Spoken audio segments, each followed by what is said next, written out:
Hi! Welcome back. చాలా రోజుల తర్వాత ఇంట్లో నాన్ వెజ్ వండుతున్నాను. ఆల్మోస్ట్ 1½ మంత్ అయిపోయినట్టుంది. కార్తీక మాసం తర్వాత ఈరోజే నాన్ వెజ్ ఇంట్లో కుక్ చేయడం అనమాట. ఇంక పొద్దున్నే ప్రయోగాలతో స్టార్ట్ చేశాను. ఈ మధ్య బాగా ట్రెండింగ్‌లో ఉంది కదా! ఎగ్ పావ్ అని. ఈ రెసిపీ అందరూ ఆల్రెడీ చేసేసారు. నేను కూడా ట్రై చేద్దామని చెప్పి పొద్దున్న బ్రేక్‌ఫాస్ట్‌కి ఇంకా ట్రై చేశాననమాట ప్రయోగాలు. ఫస్ట్ అయితే ఐరన్ కళాయిలో చేశాను. ఎలా వస్తుందో, ఇది కూడా కొంచెం లోతుగా ఉంటుంది కదా అని. ఇందులో కూడా చాలా బాగా వచ్చింది. కాకపోతే 3 ఎగ్స్ వేయాల్సి వచ్చిందనమాట. అంటే బీట్ చేసిన ఎగ్స్ 2 వేయాల్సి వచ్చింది. అది కొంచెం పెద్దగా ఫ్లఫీగా బాగా వచ్చింది.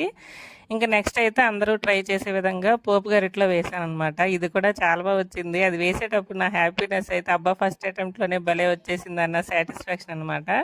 ఇంకా ప్రాసెస్ అయితే అందరికీ తెలిసిందే కదా. ఫస్ట్ ఒక బాయిల్ చేసిన ఎగ్ పెట్టుకుని తర్వాత బీట్ చేసిన ఎగ్ ఒకటి వేసి సాల్ట్, పసుపు, కారం, కొంచెం చికెన్ మసాలా, మనకు కొంచెం బద్ధకం ఎక్కువ కాబట్టి అన్నీ ముందే మిక్స్ చేసి పెట్టేశాను విడివిడిగా ఎందుకని. తర్వాత ఆనియన్, టమాటో, కొత్తిమీర, కరివేపాకు ఇవన్నీ వేసి స్లోగా టర్న్ చేసుకుని రెండు వైపులా బాగా కాల్చుకుంటే మనకి ఎగ్ పావ్ అయితే రెడీ. మనకి టేస్ట్ విషయంలో పెద్దగా డిఫరెన్స్ ఏ ఉండదు. కాకపోతే కొత్తగా ఒక రెసిపీ ట్రై చేసామన్న సాటిస్ఫాక్షన్ ఉంటుంది అనమాట. ఎవరైనా చేయకపోతే ఒకసారి ట్రై చేసేయండి. అలాగే ఈ వీడియో నచ్చితే ఒక లైక్ ఇచ్చి ఛానల్ సబ్స్క్రైబ్ చేసుకోవడం మాత్రం మర్చిపోకండి. బాయ్.